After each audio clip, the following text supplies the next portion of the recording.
مصر کے جنگل میں ایک شہزادہ چند بکریاں چراتا اور ان سے حاصل ہونے والے دودھ اور جنگل کے پھلوں پہ گزارا کرتا۔ وہ تھا شہزادہ، مگر نہ تو اس میں شاہوں والا غرور تھا اور نہ ہی وہ جاہ و جلال۔ وہ عام انسانوں کی طرح زندگی بسر کرتا، روکھی سوکھی کھاتا، بیشتر وقت اپنی رعایا کی خدمت اور خدا کی یاد میں بسر کرتا۔ اس کی نیک چلنی کا پوری ریاست میں چرچا تھا۔ اسے یہ خصوصیات اپنے رحم دل باپ سے وراثت میں ملی تھیں۔ ایک دن شہزادہ معمول کے مطابق رعایا کے مسائل سننے کے بعد جنگل میں دنیا سے بے نیاز خدا کی یاد میں مہو تھا کہ اس نے دیکھا کہ ایک غریب لکڑہارا اپنے گدھے کو ساتھ لیے ہوئے لکڑیاں کاٹ رہا ہے اور اس سے باتیں بھی کیے جا رہا ہے، حالانکہ اسے معلوم تھا کہ نہ تو گدھا اس کی بات سن رہا ہے اور نہ ہی سمجھ رہا ہے، اور پھر وہ زارو قطار رونے لگا۔ شہزادہ یہ دیکھ کر بہت حیران ہوا کہ لکڑہارا روزانہ لکڑیاں کاٹتا، گدھے سے چند باتیں کرتا اور پھر پھوٹ پھوٹ کے رونے لگتا۔ چند روز یہی معاملہ رہا، جب رحم دل شہزادے سے اس کا رونا دیکھا نہ گیا اور وہ یہ گتھی سلجھانے میں ناکام رہا، اور بالآخر درخت کی اوٹ سے باہر آ گیا اور لکڑہارے سے پوچھا، اے لکڑہارے، تیرے اس طرح بلک بلک کر رونے کی وجہ کیا ہے؟ غریب بوڑھا ہمدرد انسان سامنے پا کر اور شدت سے رونے لگا اور سسکیوں کے ساتھ اپنی بدبختی کی کہانی سنانے لگا۔ میرا ایک بیٹا تھا جسے خدا نے بے تحاشا دولت سے نوازا تھا، ہر طرح کا عیش اسے میسر تھا، مگر اس دولت کا غرور اس کے تن بدن پر اس قدر حاوی ہو چکا تھا کہ اسے اپنی دولت کے سوا کچھ دکھائی نہ دیتا تھا۔ اپنے غریب رشتہ داروں کو دھکے دیتا، انہیں ذلیل و رسوا کرتا۔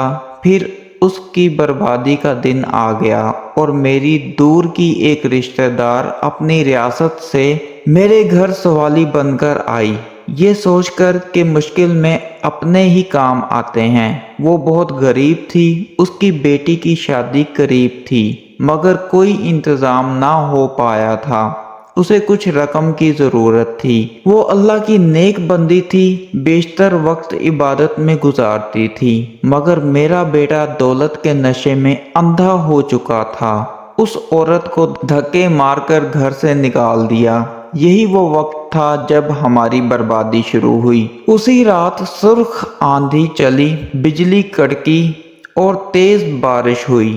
میں اور میرا بیٹا اپنے نرم بستر پر میٹھی نیند سو رہے تھے اور وہ عورت پوری رات ہمارے دروازے سے لگی روتی رہی۔ شدید طوفان اور رات کے گھنے اندھیرے میں دوسری ریاست واپس جانا اس کے لیے ممکن نہ تھا، اور وہ ضعیف عورت پوری رات اس طوفان کا مقابلہ کرتی رہی اور میرے بیٹے کو رحم نہ آیا۔ صبح جب میری آنکھ کھلی تو مجھ پہ قیامت ٹوٹ پڑی۔ میرا بیٹا گدھے کی صورت اختیار کر چکا تھا۔ گھر کا سارا سامان آسمانی بجلی گرنے سے جل کر خاک ہو چکا تھا، سب کچھ برباد ہو گیا تھا۔ اس سب میں میرا قصور یہ ہے کہ میں نے اپنے بیٹے کو غرور و تکبر کرنے سے نہ روکا، برائی کی طرف بڑھتا ہوا اس کا کوئی قدم نہ روکا، اور اب یہ عالم ہے کہ میں جنگل سے لکڑیاں کاٹتا ہوں اور اپنے ہی بیٹے پہ لاد کر بیچنے کے لیے جاتا ہوں، اور اسی سے ہم باپ بیٹے کا گزارا چلتا ہے۔ یہ سن کر شہزادے کی آنکھیں نم ہو گئیں اور وہ لکڑہارے سے مخاطب ہوا، اے ضعیف انسان، تو نے بہت ظلم کیا۔ بے شک برائی پر خاموش رہنا اور اسے نہ روکنا اس کا ساتھ دینے کے مترادف ہے۔ تو نے اپنے بیٹے کو برائی سے نہ روکا، مجھے تیری حالت پر افسوس ہے۔ اب میں اپنی اس غریب رشتہ دار کی تلاش میں مارا مارا پھرتا ہوں، اس کی تلاش مجھے رلاتی ہے، شاید وہ میری مدد کر سکے۔ وہ مجھے مل جائے، میں اس سے معافی مانگوں گا، شاید میرے گناہوں کا ازالہ ہو سکے، مگر افسوس وہ مجھے کہیں نہیں ملتی۔ یہ کہہ کر لکڑہارا رونے لگا۔ شہزادے نے اس کے آنسو پونچھتے ہوئے کہا، تو اپنے گناہوں کی معافی اللہ سے مانگ، وہ بہت رحیم ہے۔ اگر اس نے تجھے معاف کر دیا تو وہ تجھے اس عورت تک پہنچانے کا کوئی نہ کوئی سبب ضرور بنا دے گا۔ وہ بہت مہربان ہے، اپنے بندوں پر ظلم نہیں کرتا۔ بوڑھا لکڑہارا اسی وقت سجدے میں گر کر بلک بلک کر اپنے گناہوں کی معافی مانگنے لگا۔ اچانک دور سے کسی گھوڑے کی ٹاپوں کی آواز سنائی دینے لگی۔ ایک خوبصورت شہزادی سفید رنگ کے حسین گھوڑے پر سوار تھی۔ قریب آ کر شہزادے سے مخاطب ہوئی، اے شہزادے، آخر یہ کیا ماجرا ہے؟ شہزادے نے بوڑھے کی رام کہانی شہزادی کو سنا دی۔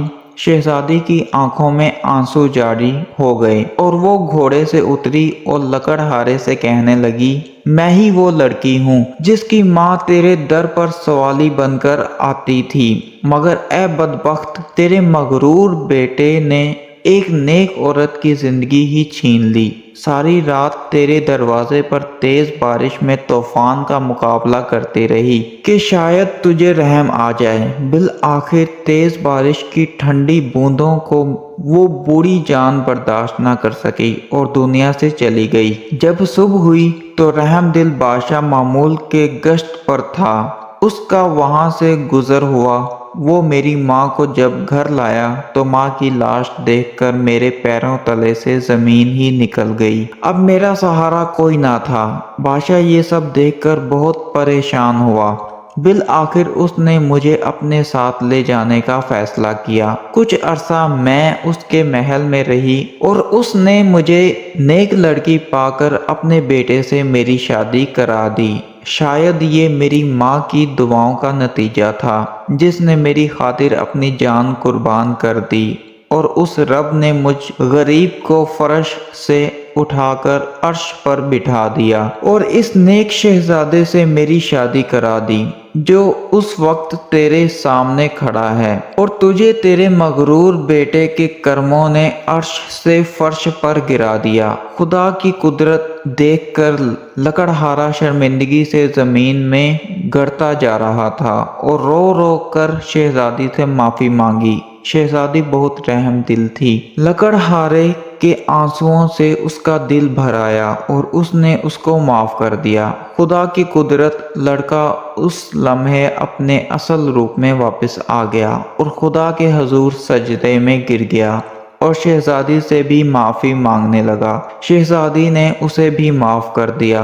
بالآخر دونوں باپ بیٹا اپنی جھونپڑی کی طرف روانہ ہو گئے۔